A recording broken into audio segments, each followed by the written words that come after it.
Pero antes de la creatividad aparece también un término muy importante del cual tenemos que conversar con la intención de conducir esa acción a el resultado significativo, que es lo que llamamos como innovación, que es la imaginación aplicada. La creatividad es la capacidad que tenemos los seres humanos de resolver problemas. La creatividad lo asocio a lo teórico y la innovación ya a la acción aplicada. En parte, porque la creatividad es acción también. La creatividad también es un ejercicio de hacer cosas. Y la innovación es el resultado de ese proceso creativo. Por ejemplo, gente que compra un Rolex, yo no traje mi reloj, no tengo Rolex. Normalmente quien compra un reloj normal, ¿para qué lo busca? Ver la hora. Esa es la necesidad funcional. Pero quien compra un Rolex, ni para el carajo compra Rolex para ver la hora.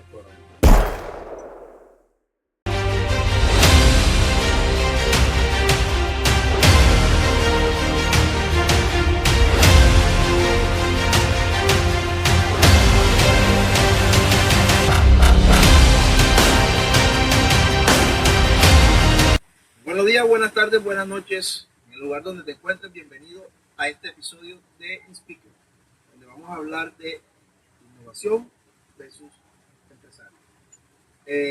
Hoy tenemos un invitado muy especial que se ha distinguido por su carácter de innovación en la ciudad. Ha trascendido fronteras y ha logrado llevar la idea a la acción en ambientes en los que uno menos lo ha pensado. También ha sido parte de la creatividad de la ciudad, y no solo del país, de la ciudad de Cartagena, sino también del país. Hoy se encuentra con nosotros el señor Cristian Torres, y le vamos a dar su espacio para que se presente, pero no sin antes decir de que ha transformado no solamente personas, ha transformado empresas, con la manera en que él lleva la innovación y la forma de expresar y de comunicar el concepto de innovación. Wilson. Muy buenas tardes a todos nuestros speaker oyentes. De verdad que es un placer hoy tener aquí con nosotros conversando a Cristian Torres. Cristian, buenas tardes, bienvenido a Speaker. Mi admiración total por todo lo que haces. He conocido en varias facetas y para nosotros sabemos que es un gran referente del concepto de innovación en la ciudad y en el país, como bien Damián lo mencionó. Entonces, bienvenido y que esta conversación sea de mucha inspiración para toda nuestra comunidad. Bueno, para mí es un privilegio y un honor además compartir este espacio de conversación y que crucemos conocimiento, porque también ustedes son profesionales de mucha experiencia también en la ciudad y en el área de conocimiento a la que se dedican, y para mí estar aquí es un honor, es un privilegio. Muchas gracias a todas esas mentes geniales y inquietas que nos escuchan a través de Speaker y nos ven también. Exactamente. Cristian no solamente tiene un podcast, ¿cierto? Cristian también ha logrado meterse en el tema de los eventos, pero no eventos convencionales, sino en ese tipo de eventos que realmente marcan y dejan huella en las personas, como hacen Genius Fest, ¿cierto? Y que próximamente vamos con una nueva versión de este 2026. Lo estamos anunciando aquí en exclusiva en Speaker. Ojo, lo escucharon primero aquí. Pero Cristian ha sido también un motor para personas que están en el entorno de la innovación, ¿cierto, Cristian? Ha sido un referente desde hace muchos años en el tema de la resiliencia, de cómo hacer innovación. Entonces, el episodio de hoy trata precisamente de la innovación como una idea, llevarla a la acción, que no sea el papel, que no sea solamente esa idea de me inventé algo o ideé algo, pero ¿cómo hago para llevarlo a cabo? Entonces, Cristian, bienvenido nuevamente a Speaker y vamos a darle inicio a este nuevo episodio. Muchas gracias. Cuando hablamos de innovación, hablamos de mucha teoría y parece que la práctica como que es muy poca. Antes de iniciar conversábamos acá fuera de cámara sobre ese tema y quisiéramos iniciar primero, Cristian, porque sé que hay también una línea delgada entre lo que es la creatividad, el concepto de creatividad y lo que es innovación. Tú que eres un referente en el tema, ¿por qué a estas mentes inquietas y a estos oyentes le dejamos claro hoy qué es creatividad, qué es innovación. Vale, es una pregunta bastante interesante. Digamos, son términos y para mí acciones, porque más que una definición es una acción. La capacidad de identificar una problemática o una brecha es lo que detona esa capacidad creativa. Pero antes de la creatividad aparece también un término muy importante del cual tenemos que conversar cuando nos adentramos al mundo de la resolución creativa de problemas, que es a lo que nos dedicamos, con la intención de conducir esa acción a el resultado significativo, que es lo que llamamos o etiquetamos como innovación, que es la imaginación aplicada, Okay. que es tener esa capacidad también de conectar información, conectar data, asociarla para que emerja nuevos conceptos, que es a lo que llamamos esa idea creativa, ¿no?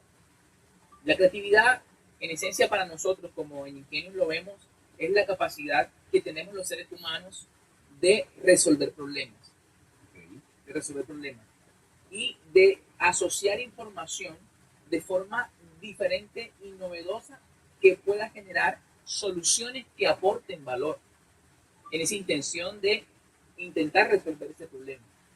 Y la innovación, que es lo que sigue después de ser creativo, es tener la capacidad de llevar esa solución, llámese proyecto, llámese estrategia, llámese mejora de un proceso, una nueva tecnología, etcétera, etcétera, etcétera, a la realidad.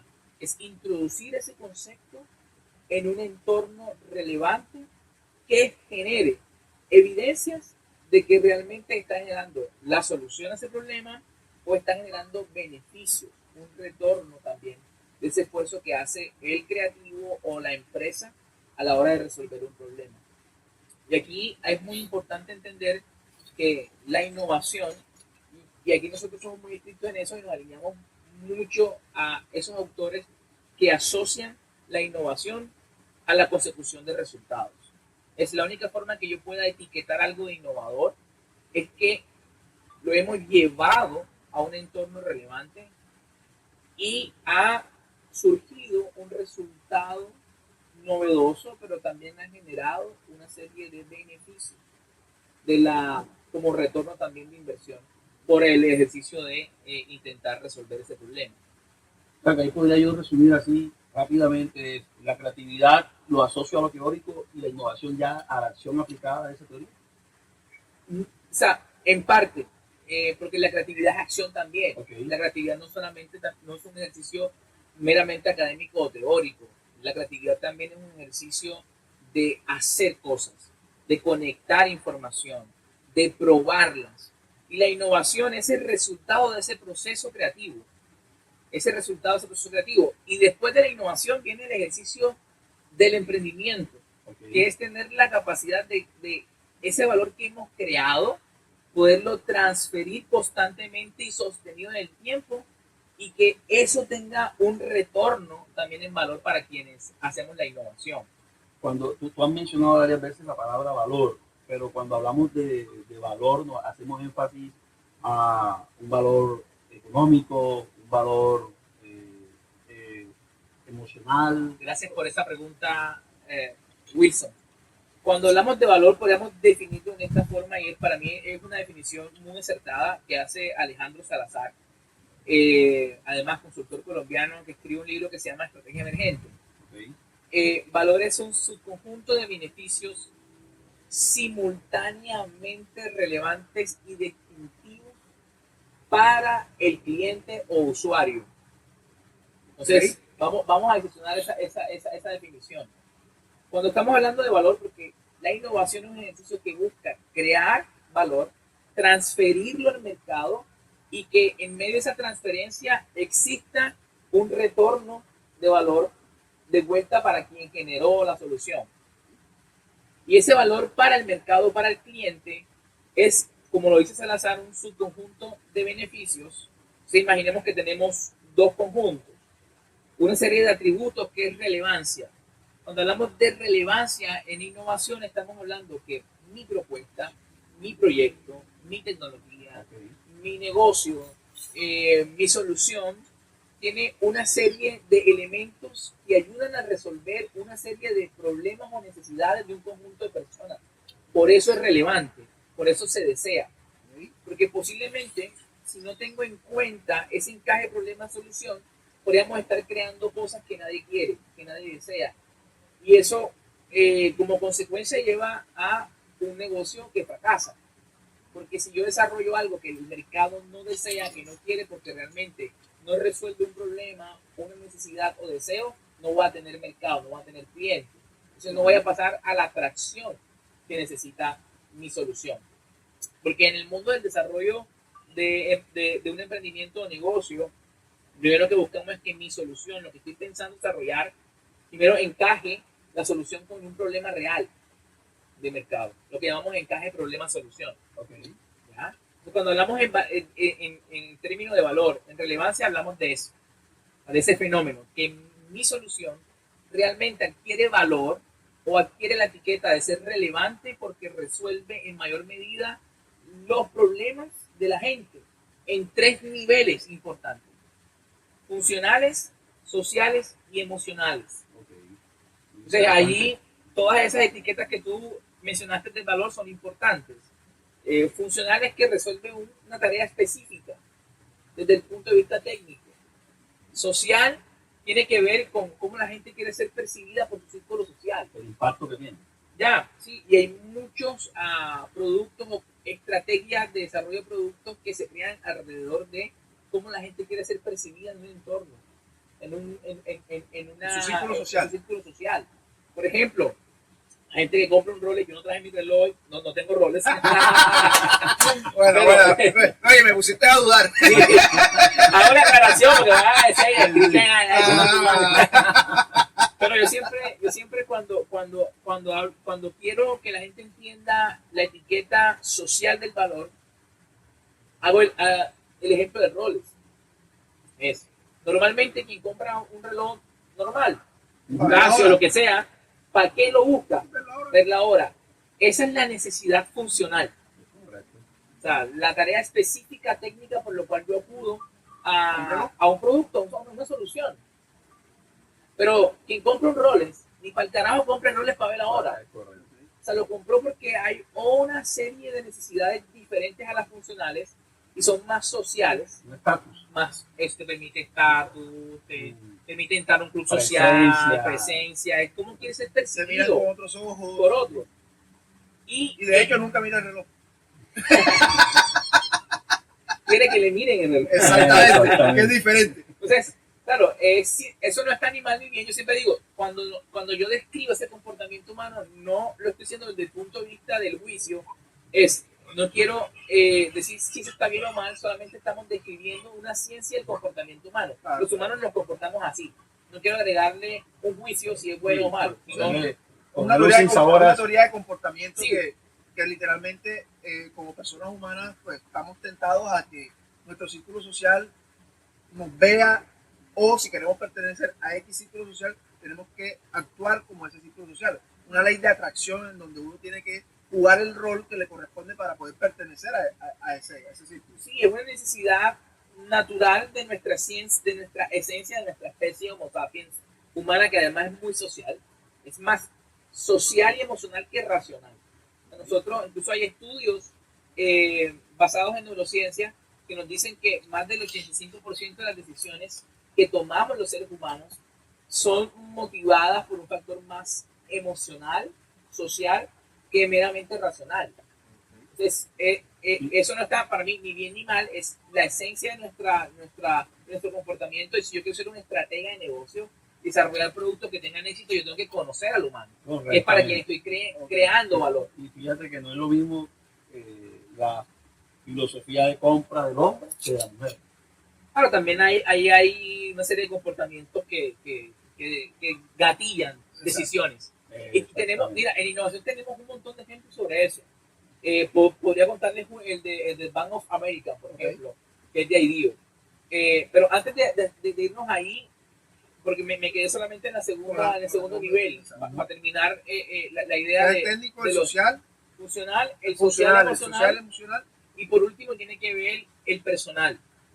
Y el personal es una necesidad de trascender en un tema de la vida que es muy personal, por eso se llama así personal, es un estado deseado al que yo quiero llegar en alguna área de mi vida y eso me motiva a tomar decisiones con relación a qué uso, qué compro, en dónde invierto, etcétera. Entonces, cuando hablamos de valor, diseñamos valor porque la creatividad aplicada a la empresa y la innovación aplicada a los negocios, lo que buscamos precisamente es crear y transferir valor para el cliente. Y yo tengo que entender para quién estoy creando ese valor y con base en eso, y aquí está todo ese fundamento de el diseño centrado en el humano. Entiendo la necesidad de la persona para diseñar a través de esos descubrimientos. Y ahora sí, para engranar, hay un caso bien interesante que nos comparte Tim Brown. Tim Brown, para los que no lo conocen, es uno de los padres del Design Thinking, que es una metodología muy mencionada y muy usada a nivel de innovación, que tiene todo el fundamento del Human Centered Design o del diseño centrado en las personas. Y es prácticamente diseñar basado en el entendimiento del comportamiento de la persona para quien estoy trabajando. Y los diseñadores, el cliente era sector financiero. Bank of America contrata a esta consultora IDEO de Tim Brown y el reto era, necesitamos diseñar un producto financiero para este segmento, este cliente en particular. Mujeres que toman decisiones financieras en el hogar. Okay. Ese era el target, ese era lo que llamamos la persona usuario para quien voy a diseñar. El nicho de mercado. Nicho de mercado. Y obviamente IDEO son uno de los grandes referentes en materia de design thinking y se basan primero en entender a profundidad el problema y el comportamiento de las personas para quien van a diseñar y obviamente hacen entrevistas, hacen observación etnográfica, pues hay muchas herramientas de investigación de usuario antes de pasar a diseñar algo. Y en ese proceso, una de las técnicas que he aplicado, claro, un perfilamiento para quien voy a diseñar. Y hay todo un proceso de investigación previo de usuario para poder diseñar una gran experiencia. Pero cuando hablamos de innovación, hoy día no hablamos solamente de diseñar un producto o un servicio, sino diseñar una experiencia holística en torno al producto y servicio. Y con los diferentes actores que hacen parte como tal de ese producto. Así es. Y una de las técnicas que aplicaron fue la observación encubierta, o también la llaman shadowing, que es una serie de observación casi que modo fantasma. Obviamente la persona que está en el estudio sabe que hay un observador que es un diseñador, pero no lo identifica. Pero digamos, el observador en ese momento no tiene un contacto directo con la persona para no viciar el ejercicio. Entonces, ¿qué hicieron ellos? Le pidieron a las mujeres que entraron en el estudio poderlas observar el día que hacían compras de mercado. Queremos entender cómo las mujeres piensan, cómo toman decisiones de compra. El día que hacen compras del mercado, vamos a observarlas y identificar un comportamiento que llamamos nosotros en investigación de usuario saturación. El paradigma es que la mujer llega a comprar algo, da varias vueltas y termina en el mismo lugar donde empezó, ¿no? Ese pudo ser uno de los comportamientos, pero el comportamiento que gatilló este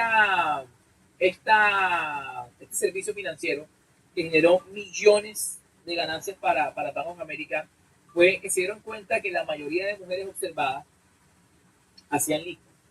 O sea, allí lo que nos están escuchando, usted en los comentarios ponga si antes de salir a comprar el mercado, usted hace lista de mercado. Es una lista. Dice, me acabó esto, necesito esto, necesito. Como parte de la estrategia. Parte de la estrategia de compra. Se dieron cuenta que las mujeres hacían un presupuesto, un estimado.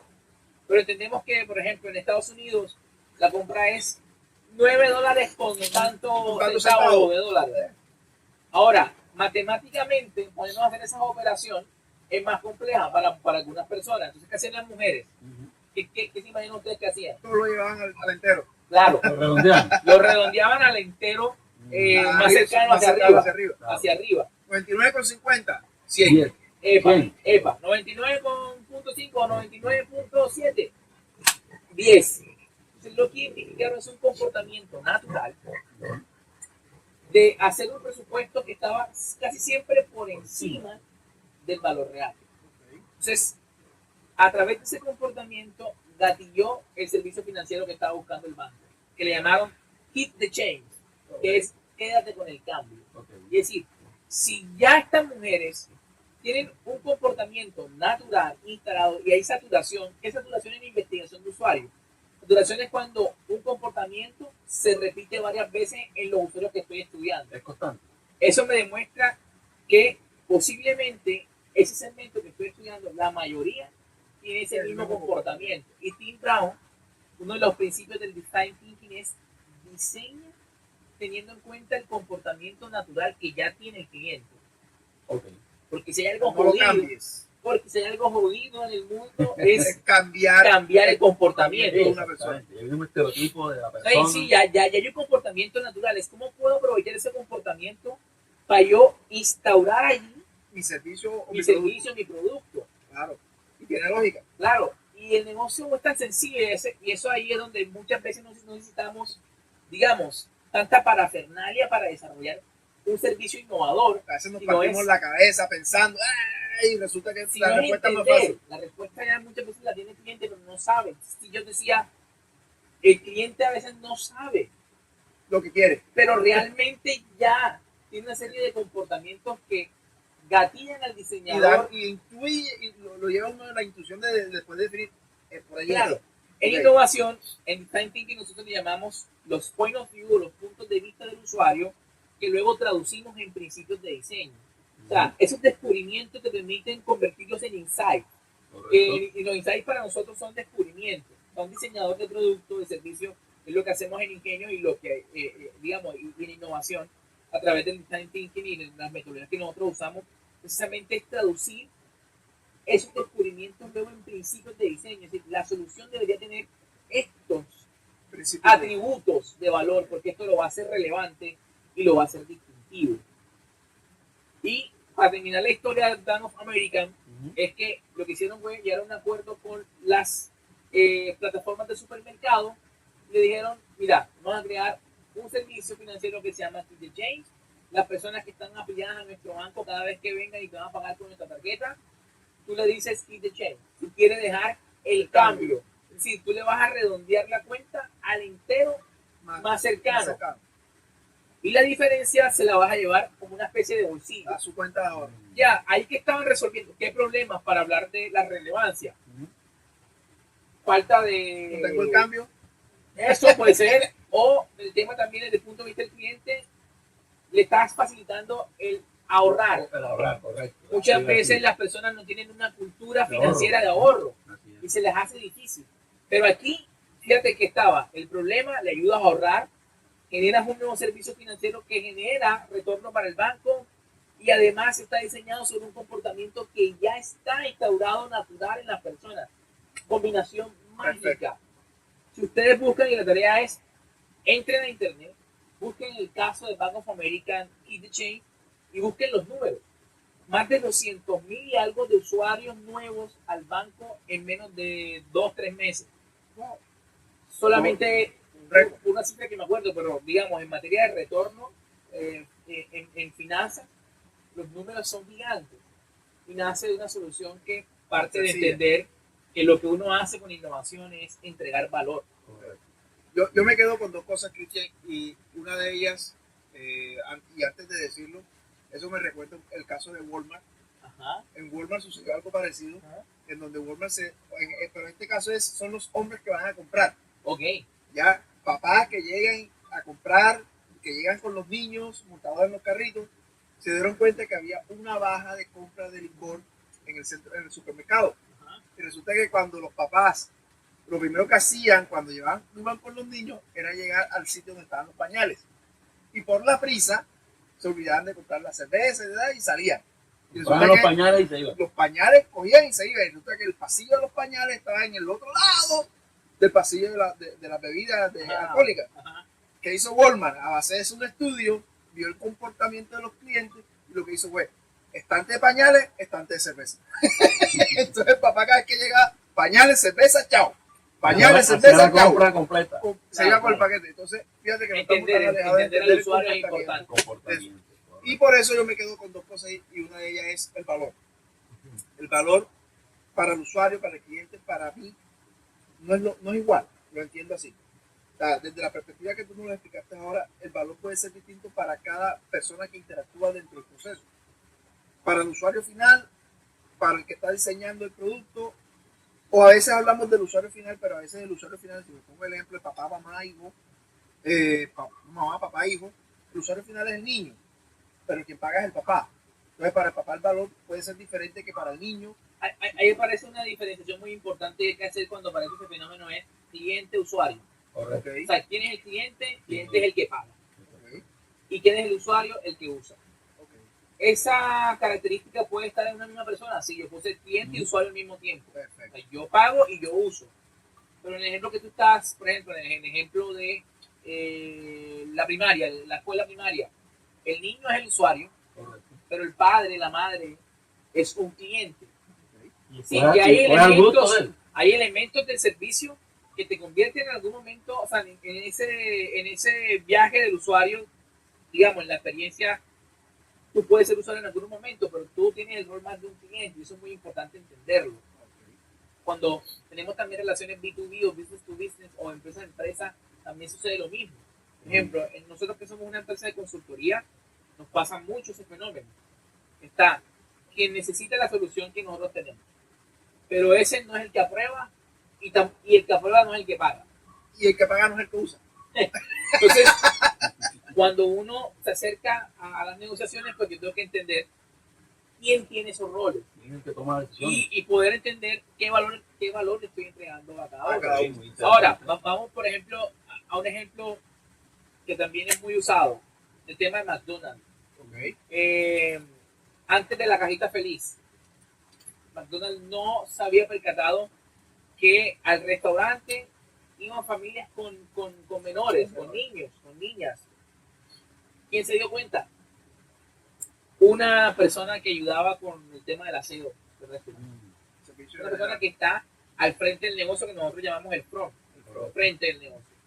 Fíjate, no se le ocurrió a un gerente de negocio, no se le ocurrió al franquiciado, o sea, al dueño de la franquicia, no se le ocurrió, no sé, al líder del restaurante. Esa persona lo llaman parte del crew, porque es el crew de McDonald's, que son las personas que están en parte del equipo. La parte del equipo, exactamente. Entonces, esa persona se dio cuenta que realmente en la oferta del restaurante no había una oferta para el niño, que acompañaba al adulto. Y dijo, ¿qué pasaría si comenzamos a pensarnos en una oferta para los niños? Entonces, propuso el tema de la cajita feliz. O sea, y fue creativa. Claro, fue creativa. Estuvo la capacidad, y es algo muy importante porque cuando uno habla de creatividad, asocia la creatividad al tema de generar ideas. Y la creatividad y la innovación no se trata de generar ideas. Se trata realmente de resolver problemas. O sea, la verdadera semilla de la creatividad y la innovación es los problemas.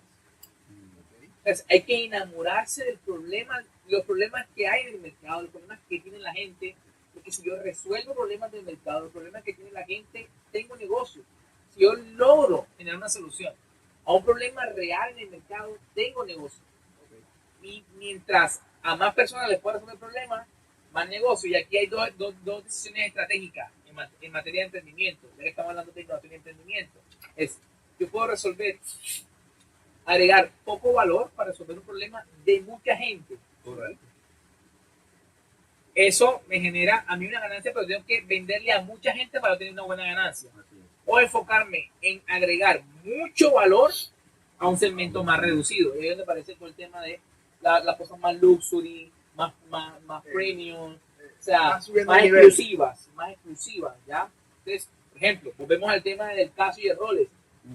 Yo para vender un Casio, para ganar plata vendiendo Casio, tengo que vender una cantidad, o sea, masa. Hay que ser masiva la venta. Pero un Rolex no. Porque en un Rolex yo puedo ganar 200, 300 millones de pesos en una venta. Si vamos a la industria automotriz, y el esfuerzo es el mismo. Claro. Versus cualquier otro carro comercial. No, y el esfuerzo va a ser el mismo. De vender 20 casos que vender un Rolex. ¿Ya? Cristian, hemos escuchado, digamos que a nivel general todo el tema de innovación, has mencionado unos autores, has colocado unos ejemplos, pero ¿qué tan distante hay de la teoría a la realidad en las organizaciones con el tema de innovación? Esa brecha, qué tan ancha o qué tan angosta está ya en la realidad. Y yo quiero agregarle, Wilson, a esa Sí. pregunta algo, y es, ¿qué tan alejados están de la realidad? ¿Y cuál es la diferencia cuando tú quieres innovar y emprender dentro de un emprendimiento que nace hoy, que no tiene una infraestructura ni un capital, y están haciendo, a innovar y emprender dentro de una organización que ya tiene una estructura organizacional, Dos que tiene contextos un costo, totalmente diferentes. ya, y que sabe que cualquier fallo le va a costar? Entonces, complementando un poquito esa pregunta que te está haciendo Víctor, ¿cómo sería el tema? Digamos que yo creo que hay varios elementos, ¿no? Y yo creo que lo asocio al último que les dije de creer que la creatividad y la innovación está asociada más al ejercicio de generar ideas que al ejercicio de encontrar y entender problemas. Eso es muy importante. Y realmente para yo ser creativo, un creativo profesional, digámoslo de esa forma, tengo que tener la capacidad de entender a profundidad el problema que intento resolver. Y ahí tengo que tomarme el tiempo suficiente para entenderlo bien. Porque el principal error que cometemos en el ejercicio de ser creativo y ser innovadores puede ser el tratar de resolver lo que no tenía que resolver. Desenfocarte del problema. Enfocarme meramente en la solución de algo que no es el verdadero problema, porque posiblemente lo que esté evidenciando como consecuencia no es el problema real que intento resolver, que necesito resolver. Y voy a estar creando cosas que realmente el mundo o el cliente y el mercado no necesita. Yo creo que a veces nos falta más en las organizaciones atrevernos a dedicar más esfuerzo en las etapas antes de la generación de ideas. Que no solamente llegar y formular una definición de reto y salir de una a buscar la idea. Es un proceso. Es un proceso, para mí la creatividad es un proceso iterativo, flexible, estructurado y de aprendizaje constante que me permite resolver problemas. Nosotros hemos desarrollado en Ingenio una metodología que llamamos la metodología 6I.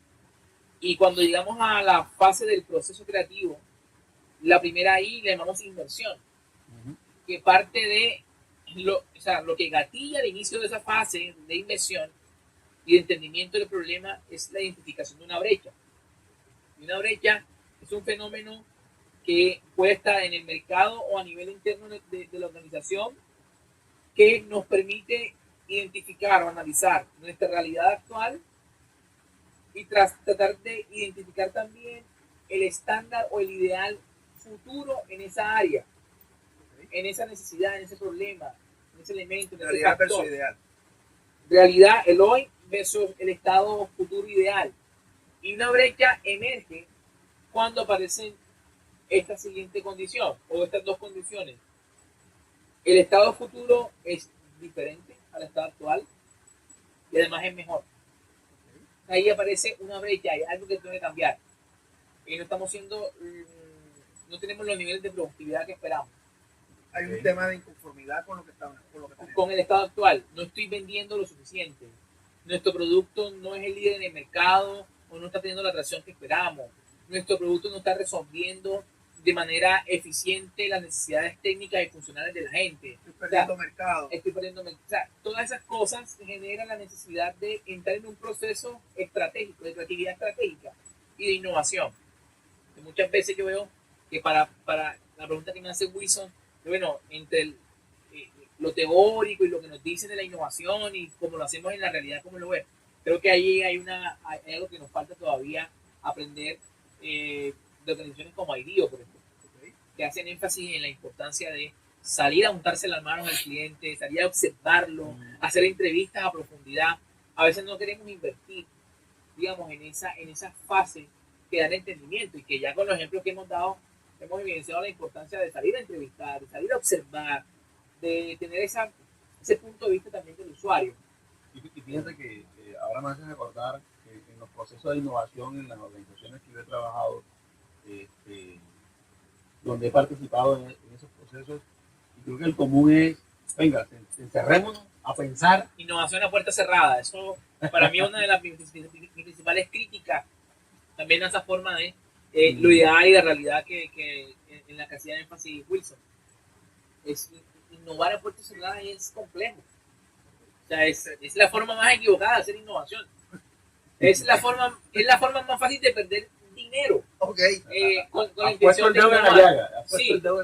Venga y sentémonos lo que nosotros somos, los que sabemos de producto y lo que sabemos, entonces nos encerramos a tirar ideas. Y suponemos que la sabemos todas. Fíjate que los expertos lo que nos dicen es abre más el proceso, incluso trae a gente, trae al cliente a esos procesos de creación. O crea con otros. Y bueno, aquí hay dos fenómenos también del que podíamos tocar, que hay innovaciones que están muy asociadas al tema de la ciencia y el desarrollo tecnológico, que vienen apalancadas por la fuerza de la investigación. ¿Cierto? Lo que llamamos el push and pull cuando hablamos de innovación, ¿no? Entonces, hay un tipo de innovación que es empujada por el desarrollo científico, la investigación, el desarrollo tecnológico, que eso viene de los académicos, la ciencia, los laboratorios, y creamos algo, descubrimos algo y ahora busquémosle cómo encaja esto en problemas reales de mercado y cómo lo hacemos negocio. Claro. O sea, una forma. Pero la otra, y es en la que muchas veces la mayoría de los negocios a los que nosotros consultamos están, es la innovación que es escalonada por el mercado, que realmente parte de un problema o necesidad que se ve, que existe en el mercado, y entonces yo con los conocimientos que existen, la tecnología que existe, busco dar solución.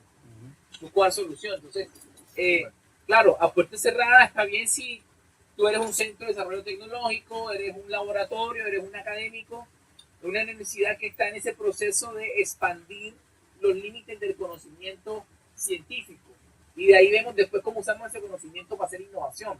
Pero ya cuando estamos hablando de innovación un poco más práctica, más aplicada al emprendimiento y al mercado, es más enfocada en identificar un problema que esté en el mercado y luego busca conectar con la ciencia, la tecnología existente, que es lo que nos permite hacerlo factible.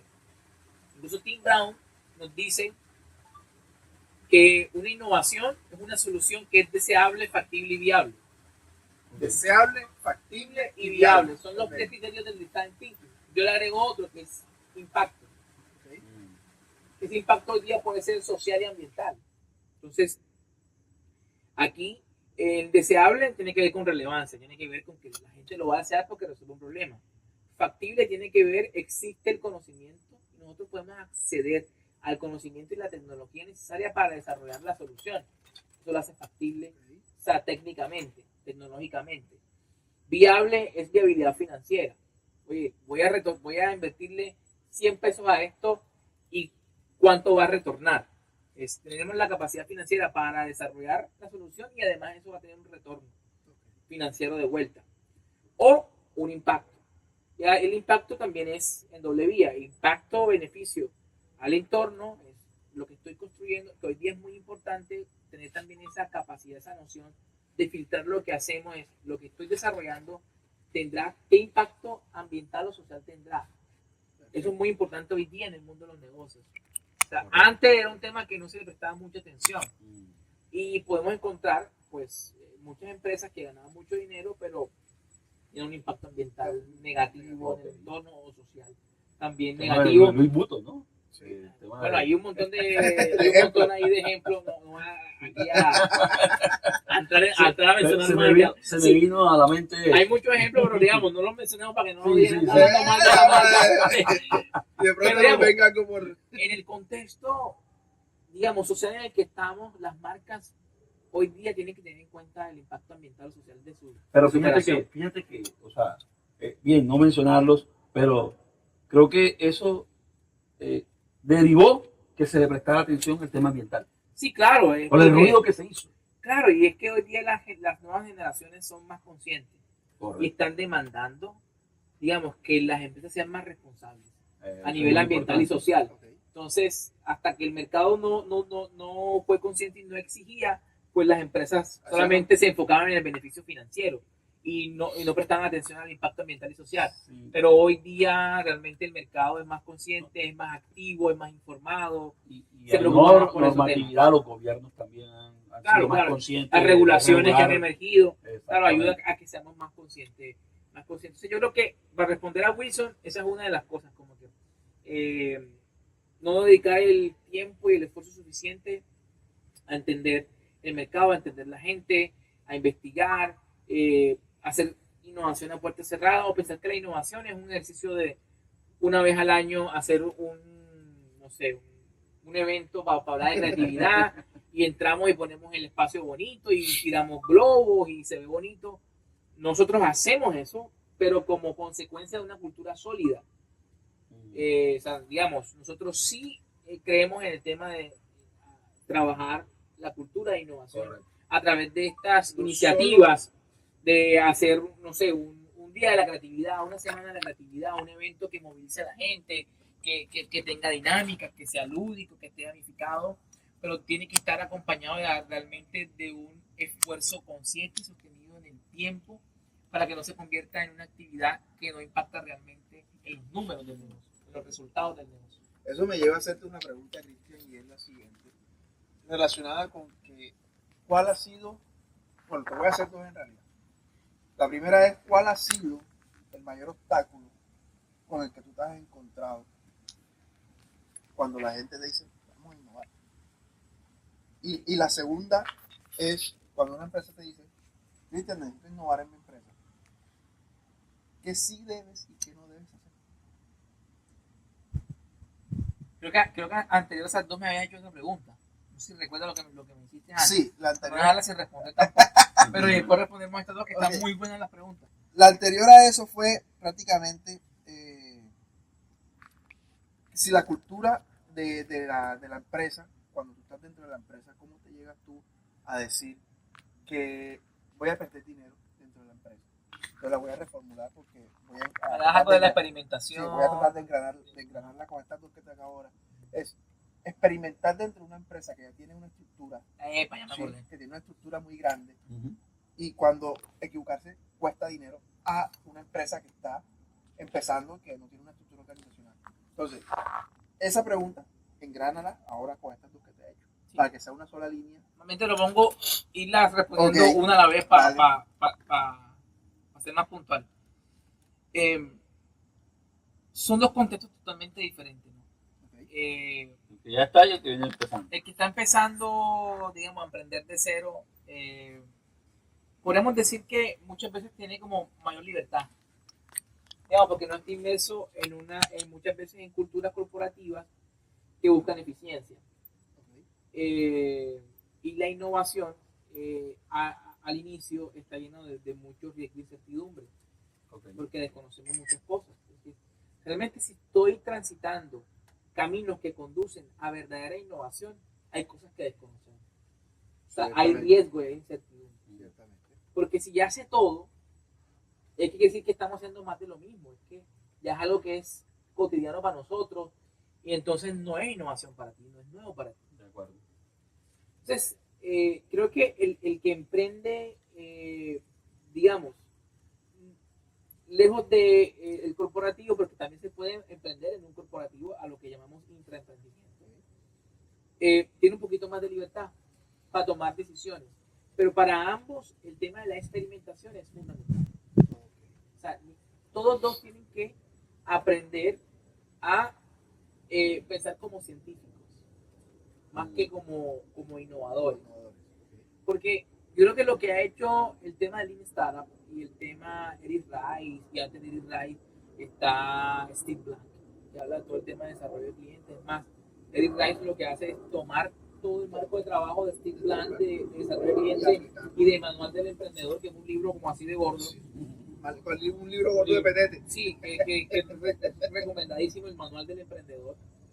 Y de una cátedra, un curso que daba en Harvard, si mal no estoy, Steve Blank, y ahí asiste Eric Rice, y él toma este conocimiento y lo traduce en el sistema de Lean Startup que mezcla también un poco de Lean Manufacturing, el Lean es el tema de disminuir el desperdicio que se genera en un proceso.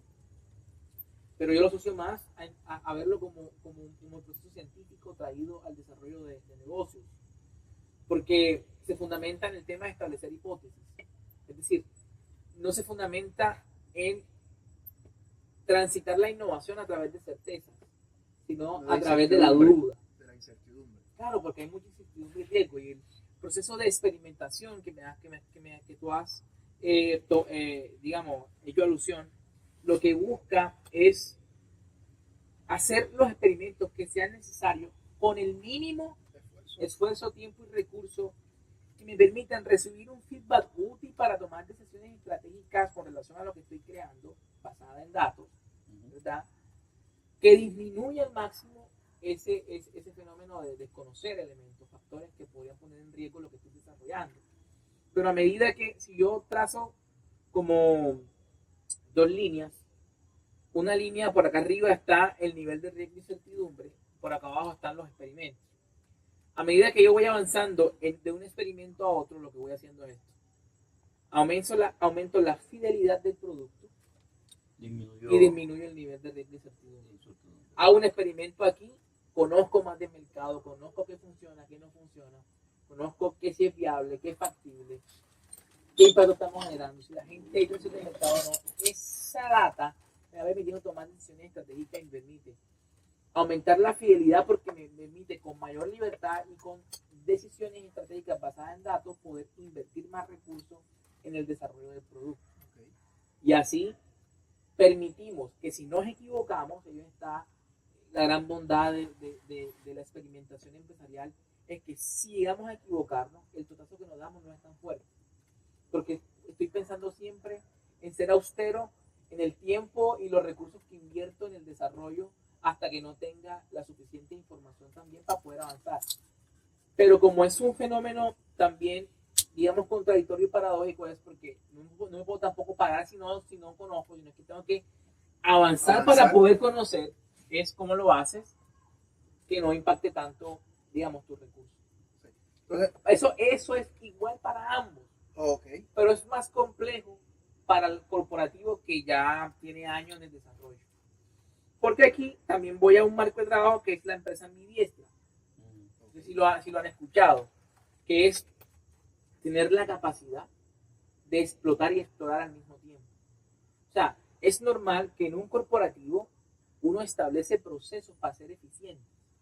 Uno atraviesa una serie de pasos, procedimientos, protocolos, métodos que nos permiten ser bastante predecibles en cómo hacemos lo que hacemos para disminuir al máximo el nivel de riesgo y incertidumbre. Pero esto, una vez ya yo he validado un concepto, ya yo he introducido un proceso, lo que yo quiero es hacer esto más eficiente. Entonces ahí aparece también una gran oportunidad para la innovación. Y aquí hay un concepto, una definición más bien el autor de los 10 tipos de innovación, Dublin, que dice innovar es hacer las cosas diferentes y hacer diferentes cosas. Nueva no palabra interesante, hacer las cosas diferentes y hacer diferentes cosas. Habla de proceso y producto. Entonces yo en cómo hacemos lo que hacemos, también yo encuentro un gran potencial de ser innovador. Pero ese foco es foco hacia ser más eficiente, ser más productivo, hacer las cosas diferentes que nos permitan explotar al máximo lo que hacemos, lo que ya conocemos, lo que ya hacemos. Y está bien que existan protocolos. O sea, la innovación no puede ir en contra del sistema, por ejemplo, de gestión de la calidad. Correcto. O el sistema de gestión de seguridad de información o de seguridad laboral del trabajador, porque lo que buscan es cuidar los procesos, cuidar la calidad, cuidar los recursos, cuidar los activos importantes de la organización. Pero tenemos que tener la capacidad de abrir espacios para explorar simultáneamente. Porque una empresa ambidiestra, que es una empresa, que es lo que dice Alex Osterwalder, de ser una empresa invencible, es una empresa que tiene la capacidad del negocio que ya tiene desarrollado, explotarlo al máximo hasta donde el mercado nos pueda dar, siendo más eficiente, más productivo, todo lo que hemos hablado ahora, pero sin perder de vista que tiene constantemente Estar estar explorando nuevas posibilidades, nuevas unidades de negocio, nuevos segmentos de mercado. Claro, porque la consecuencia de no hacerlo es que la empresa se estanque y quede en un círculo vicioso en donde va a iterar en el mismo grado del círculo sin necesidad de proponer nuevas soluciones al mercado. O que el mercado vea un valor adicional del que ya está generando dentro del Sí, que es lo que normal pasa. Entran nuevos jugadores que traen una propuesta de valor diferenciadora, distintiva, y que la gente percibe más valor. Por eso, porque la ve más relevante o la ve más diferente. Y tenemos muchos ejemplos de eso. O sea, muchos ejemplos. O sea, te habla siempre de Kodak, Claro. habla de Nokia, BlackBerry, Blockbuster. O sea, entraron, se confiaron tanto de lo que hacían que no entraron en la exploración y se descuidaron. Y aparecen los disruptores.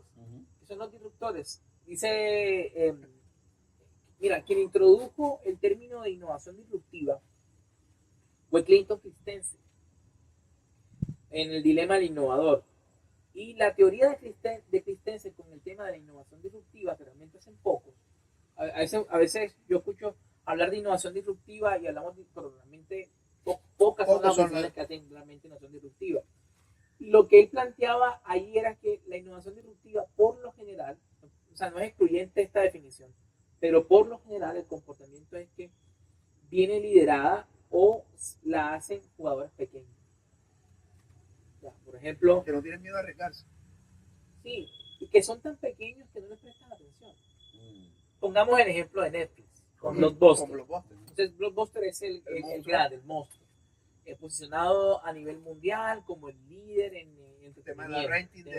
La renta de entretenimiento, películas, videos y demás. ¿Qué pasa? Reed Hastings tiene la idea de Netflix por una insatisfacción, porque era cliente de Blockbuster. Y la historia es que el man se le olvidó un día el plazo de entrega de la película. Y ese día posiblemente se levantó amargado o estaba amargado, se llevó el trancón de 2 horas, llegó, lo atendieron mal, que tiene que pagar una multa y decía, ¿por qué tengo que pagar esta multa? Me parece inaudito, no sé qué. Y él dijo, ¿cómo puede hacerlo diferente? O sea, ¿por qué tengo que yo perder tiempo para venir hasta acá, gastar tiempo? Y se apalancó en la tecnología. Por lo general, la disrupción viene apalancada, fundamentada del componente tecnológico, que es donde viene todo el tema de las startups. Correcto. Que por eso es que se le llaman startups y no todo emprendimiento es una startup. Total. Porque aquí también mal usamos mucho el término de startup. A todos le queremos llamar startup. Una startup es un emprendimiento por lo general de base tecnológica con una capacidad de escalamiento o de crecimiento acelerado. Por eso es una startup.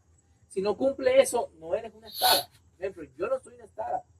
Yo soy una agencia de consultoría. Soy un negocio. Sí, yo tengo algunos temas de base tecnológica, pero mi crecimiento no es exponencial ni acelerado. O sea, yo no voy a ser un unicornio en 2 años. Por ejemplo, la idea de negocio que tengo ahora, no. Si desarrollo otra cosa que cumple ese criterio, solución de base tecnológica, que tiene capacidad de crecer y escalar de manera exponencial rápido, y atraer en un periodo de tiempo y atraer el dinero suficiente, ahí sí yo digo tengo una startup, pero por lo menos no. Aquí muchas veces malinterpretamos el término y todo el que genera puso una venta en la esquina de frito, tengo una startup de frito. No, o sea es exagerado el ejemplo que estoy dando, pero quiero que entiendan lo que quiero decir con el tema de startup. Entonces lo que dice Clayton Christensen es que ese pequeñito al inicio realmente el grande no lo ve como un competidor que podría tomar, o sea, no lo ve como una amenaza, esa es la palabra, Damián, no lo ve como una amenaza, se fresquea, pero como la startup de crecimiento acelerado, o sea, es exponencial, o sea, espabilas, cuando espabilaste ya ese monstruo creció tanto que ya no lo puedes atajar. Entonces, ese es el fenómeno de la disrupción, o sea, irrumpe, por eso se llama disrupción, porque lo que hace el fenómeno es, este pequeño llega por debajito, pero en un momento de su crecimiento irrumpe la forma en cómo la gente... Cambia el mercado. Sí, cambia, y la forma, o sea, cambia el juego de alguna forma, cambia la forma en cómo la gente resolvía el problema. Por eso es como disrumpir. Y se masifica. Claro, por la tecnología que ayuda mucho a eso. Y entra en algo muy de la teoría de la administración y que creo que lo enseñan mucho en la academia cuando hablamos de administración de empresas y todo esto, que es el océano rojo y el océano azul. Claro. Entonces ya una empresa, una startup que entra y disrumpe un negocio, abre un mercado azul, abre un océano azul en el cual de poco, único, hay poca gente. ¿Eres el único o hay pocos? Exacto. Y me trae eso porque yo no sé si tú, Wilson, alguna vez has tenido la oportunidad de asistir a un circo. ¿Cierto? Una sola vez. Una sola vez. Bueno, yo tuve la oportunidad de asistir creo que 2 veces. No sé, Cristian, tú has ido a muy pequeño, o algunos de esos que venían sí, de carpa, itinerarios que vienen, sí. Y que entran por toda la ciudad y tú ves el recorrido, ves la... Sí, exacto. O sea, y cebollita. Entonces, cuando yo veo esa teoría de la que tú estás hablando, de la innovación disruptiva, enseguida se me viene a la mente el Circo de Soleil. Ajá, sí. Que es único en el mundo. Y por muchos años ha sido el único circo. Está en su océano azul. En su océano azul. O sea, entonces... Sí. Y te das cuenta que el fundamento de la teoría del océano azul, o la estrategia más bien del océano azul, es el valor. Claro. La percepción del valor. Que percibe la y hay una técnica ahí que es, digamos, un ejercicio es, ¿qué puedo eliminar? ¿Qué me estorba? ¿Qué puedo eliminar? Que en el caso del Soleil es, si eliminamos los animales, ¿qué pasa? Así es. Por ejemplo, y tú encuentras un target de un montón de gente que estaba en contra, o todavía estamos, del tema del uso del animal, este tipo de espectáculos para entretenimiento humano, no sé qué. Entonces ya creas valor a través de eliminar algo que tú consideras que, bueno, hay otra forma de hacerlo. Oye, y la mayor, aparece el tema de, o sea, fíjate que todo vuelve al tema del valor, el tema de relevancia y distinción. O sea, esos elementos te hacen distintivos, te hacen diferentes. Oye, el único circo que no tiene animales, wow, ¿cómo así? ¿Cómo sobrevive? Si lo normal es que tengan animales. Por el concepto de circo que ya tenemos nosotros. Sí, lo normal es que tengan animales. Yo quiero ir a verlo, quiero conocerlo, eso genera percepción de valor y por eso la importancia de buscar la distinción. Yo por eso muchas veces soy un poco crítico del tema de montarme en las tendencias. Okay. Porque es que, digo, es que todos van para allá. Tú generas, o sea, la idea de que sea distintivo es que tú generes la tendencia. Correcto. Y que los demás se quieran montar en la tendencia que tú provocaste. Eso sí te hace distintivo. Exactamente. Eso sí te hace que la gente perciba mayor valor. Pero ya cuando una tendencia está instalada, si tú quieres montarte en la tendencia, eres más de lo mismo. Correcto. O sea, porque todos quieren hacer eso.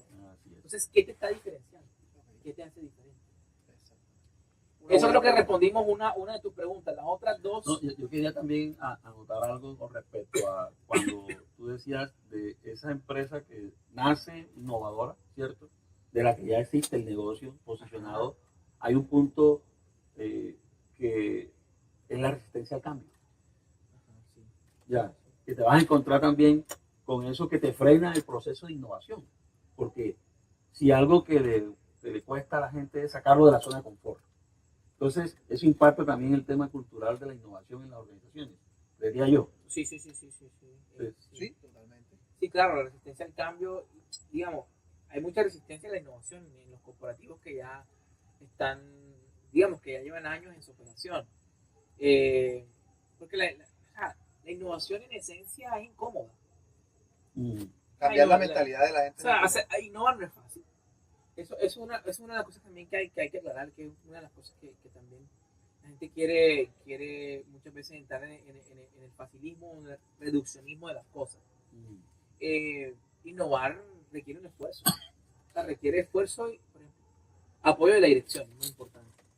Yo me he encontrado con organizaciones que quien está liderando la innovación tiene un mando, digamos, medio a nivel de cargo, que obviamente responde a niveles más altos o decisivos, y a veces esta persona quiere hacer un montón de cosas en materia de innovación, pero encuentra una resistencia porque no hay apoyo de la alta gerencia. Y usted baja por ejemplo, hoy hay un montón de métodos, y la Incontesa sacó una norma que se llama la 56.000, que es donde habla de los sistemas de gestión de innovación, y en su modelo, pues, uno de los elementos clave es el apoyo de la alta gerencia. Claro, Eso es muy importante, o sea, tiene que haber compromiso de la alta gerencia para poder innovar en grandes corporativos. Si no, realmente la gente que quiere innovar va a encontrar un montón de resistencia, porque la alta gerencia es la que de alguna forma aprueba recursos o no, aprueba proyectos o no, y también da alineamientos. Y se monta en el bus de la innovación. Claro, no, y también da alineamientos, porque la innovación corporativa debe estar alineada a la visión estratégica del negocio. Eso es muy importante también entenderlo. Tú puedes encontrar muchos corporativos que eso no lo tienen claro. Y la gente que está tratando de liderar la innovación está desarticulado de la visión estratégica que quiere la alta gerencia. Y realmente para tener apoyo de la alta gerencia yo tengo que alinear mi esfuerzo de innovación a los propósitos estratégicos. Claro. ¿Qué quiere lograr? ¿Qué quiere lograr la empresa en 1 o 2 3 años? Y volvemos al punto del valor. Claro. Va a decir, o sea, ¿cuál es el valor que vamos nosotros a percibir como empresa con ese proceso de innovación? Y la cultura es muy importante. El último reporte de la ANDI en materia de innovación, el reporte Colombia Innova 2025, que salió como en septiembre del año pasado, ellos saben que hacen el ranking de la ANDI. Sí. Y es todo un método bien riguroso que tienen ellos para medir las empresas más innovadoras de Colombia. Y dan un ranking de las 100 empresas más innovadoras. Pero también esa medición permite entender, digamos, cuáles son las acciones o actividades en las que incurren las empresas más innovadoras de Colombia. Para tratar también de que los que quieren, digamos, entrar a esos procesos de innovación también entiendan, oye, estos referentes, ¿cómo lo están haciendo? ¿Cómo lo hicieron? Claro. Y más del 72% invierte en temas de entrenamiento, en entrenamiento de innovación. Es lo que nos dedicamos nosotros en parte a lo que hacemos. Y también invierte en full en temas de a las ACTI, que son las actividades de ciencia, tecnología e innovación. Eso se llaman las ACTI. Las ACTI son todas las actividades en las que incurre la organización asociadas a ciencia, tecnología e innovación. Y el tema de también gran parte, creo que el 62%, si no me equivoco de la cifra, de las organizaciones más innovadoras en Colombia promueven una cultura de innovación de manera constante a nivel de diferentes estrategias. Ahora que mencionas ese ranking de empresas, no sé, asumo que son las grandes empresas las que más invierten en temas de innovación. ¿Y cómo están en las pymes en ese tema de innovación? Yo creo que hay un interés general. Yo creo que todo el mundo, o sea, la innovación se ha vuelto en un tema de alguna forma muy hablado, muy trillado algunas veces, muy manoseado también diría yo, y mal usado. Sí, porque todo el mundo habla de innovación, pero realmente no hace innovación. Sí. Y para mí es una de las cosas que a mí como que de alguna forma me molesta en el buen sentido, porque quisiera ver muchas empresas realmente viendo la bondad de realmente invertirle y de hacer innovación, no de hablar de innovación. Nosotros tenemos una frase o un modus operandi más bien de nuestra cultura propia en Ingenio, es nosotros no hablamos de innovación, nosotros hacemos que la innovación suceda. Okay. O sea, cuando los clientes nos buscan es parte de nuestra como que nuestra transferencia también cultural y de invitaciones. Dejemos de hablar de innovación y realmente hagamos que la innovación sea real, que la innovación suceda. Es parte de nuestra esencia, parte de nuestros mantras como queremos operar en los corporativos que nos llaman, ¿no? Y eso es muy importante, o sea, pasar de hablar de innovación, porque sí es muy importante hablar de innovación. Tampoco quiero que la gente malentienda que no se debe hablar de innovación y que no es importante hablar de innovación. Los espacios en los que se habla de innovación es muy importante porque comienza a generar la necesidad. Claro. La necesidad de ser innovadores, de ver referentes. Eso, de comenzar a hacer actividades de ciencia y tecnología que traduzcan eso en resultados y beneficios para el corporativo. Es importante hablar de innovación, pero debe estar acompañado de la acción. De acuerdo. Porque la innovación no es sustantivo, es verbo. Es verbo. O sea, hay que hablarlo, pero hay que accionarlo. Hay que accionarlo. Hay que pasar de sustantivo al verbo. Acuérdate de una frase que dice hechos y no palabras. Hechos y no palabras. Cristian, en ese orden de ideas, para ir cerrando este episodio que ha sido tan espectacular y emocionante, yo quiero que nos hables un poquito de qué se viene para este año de Ingenios, qué se viene para el Genius Fest y qué se viene para Mentes Inquietas. Son 3 cosas en las que tú te estás moviendo, de las que conocemos, no sabemos cuántas más, pero quiero que nos comentes. Y de lo que pueda contar, ¿no? Y de lo que nos pueda contar, exactamente. Que nos cuente a nuestros oyentes qué se viene. Bueno, no, nosotros, digamos, tenemos un propósito que engloba todas estas iniciativas. También dos propósitos grandes. El primero es ayudar a tantas personas como sea posible a recuperar y cultivar su confianza creativa, que es un elemento fundamental para innovar. Y ya en materia de los corporativos, pues de Ingenio como tal, que es como la agencia madre del resto de iniciativas que nosotros lideramos en el territorio, es ayudar a personas y organizaciones a desarrollar capacidades para que puedan liderar la transformación y el cambio. Ese es nuestro propósito. Y de allí, pues, todas las estrategias que nosotros desplegamos con la intención de hacer cumplir ese propósito. Y llegar a la mayor cantidad de personas y organizaciones que sea posible con esa intención. Ayudarles en ese desarrollo de capacidades que les permita a ellos realmente convertirse en líderes de la transformación y el cambio en el territorio.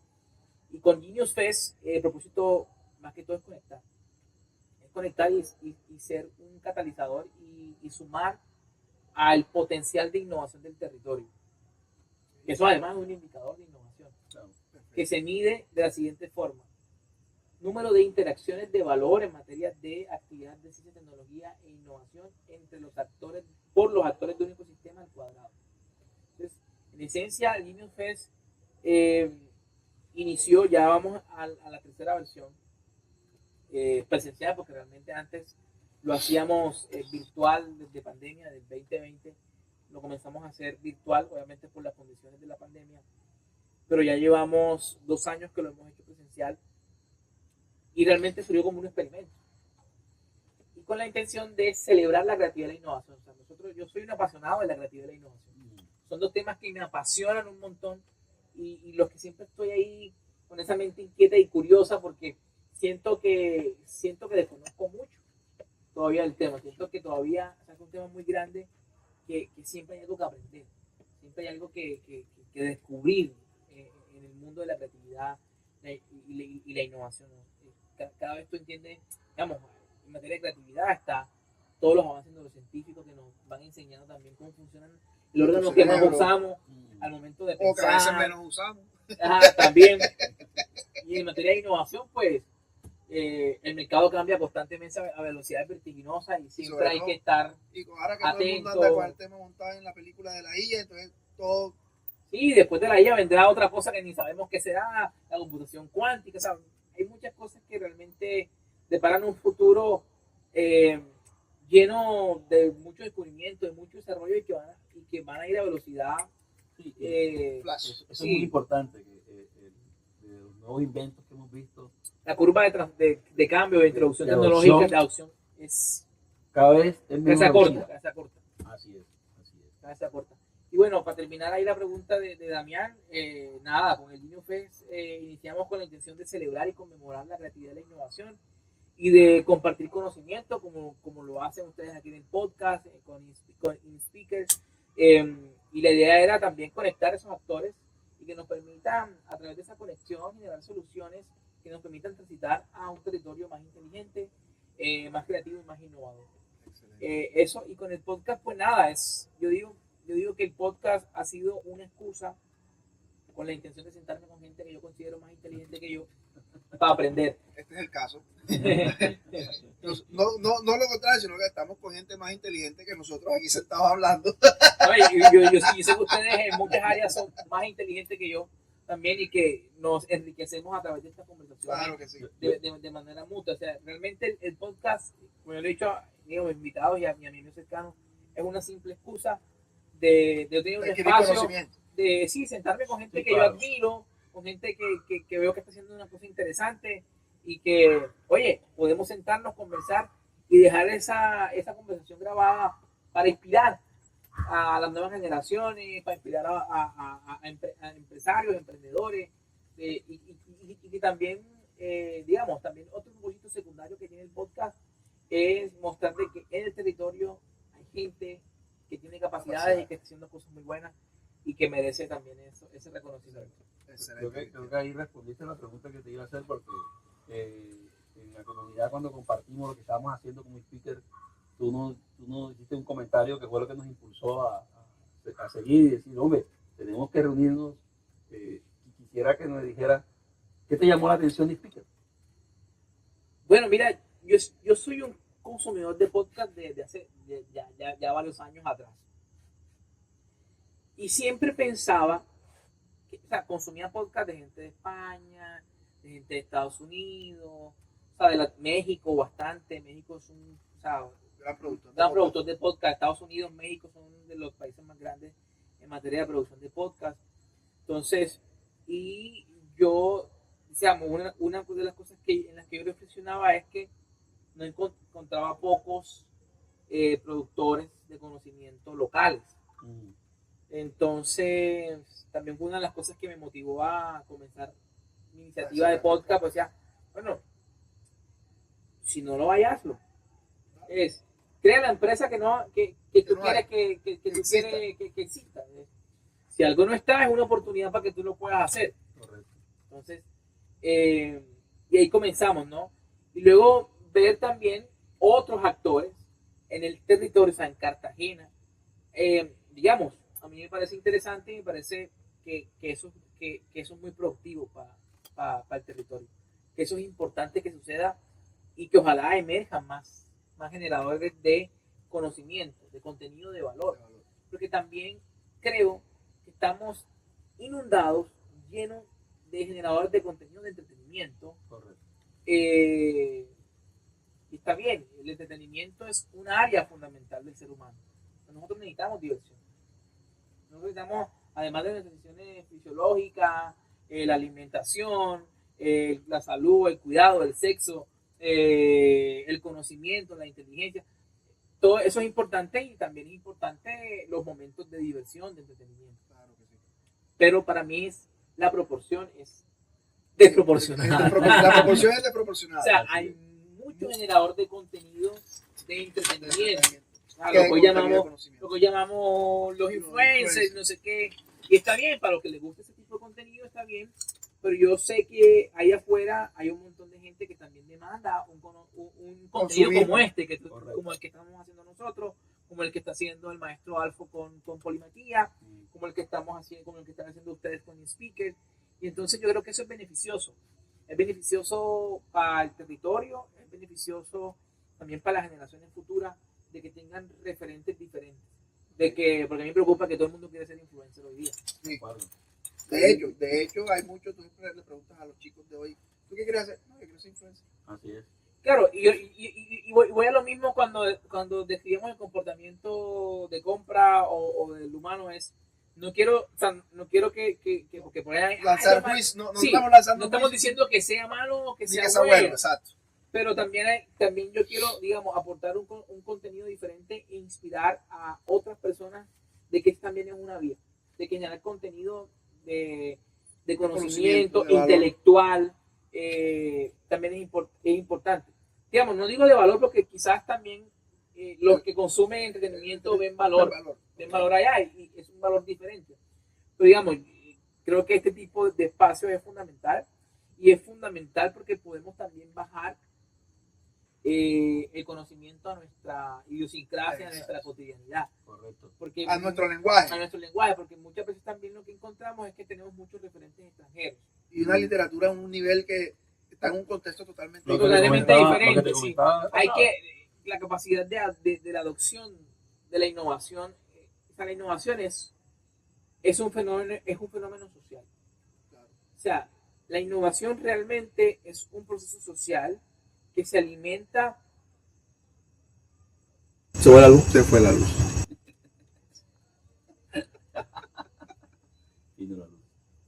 Fenómeno social. Bueno, hay social. Y ahí seguimos. Sí. Prende para ver. De hecho, mis speaker oyentes. ¿Está grabando? Sí, está grabando. Sí, no para de grabar. Ah, no paró de grabar. No. Este episodio que hemos visto hoy con nuestro amigo y maestro Cristian Torres, al cual agradecemos la presencia y compartir su conocimiento con nosotros.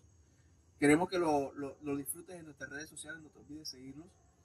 Muy agradecidos porque nos estén viendo y nos estén escuchando. Y si quieren conocer un poco más sobre Ingenius, sobre el Genius Fest, sobre mentes inquietas, pues no duden en buscar las redes sociales de Cristian. Ahí van a encontrar mucho contenido. Y nada, muchas gracias a todos, Wilson. Cristian, de verdad que muchas gracias por hacer partícipe de esta historia. Sé que esto se va a convertir en una experiencia inolvidable, todo lo que hemos estado aquí conversando, como se lo decimos a nuestros invitados, que no sea la primera ni última vez que nos veamos en otros escenarios compartiendo y generando conocimiento, que es lo importante, y que a nuestros speaker oyentes que pierdan el miedo a la innovación. Eso. Nada, a ustedes muchas gracias por el espacio. Bueno, mi gente, cuídense, nos vemos. Nos vemos en un nuevo episodio. Muchachos, adiós, moda.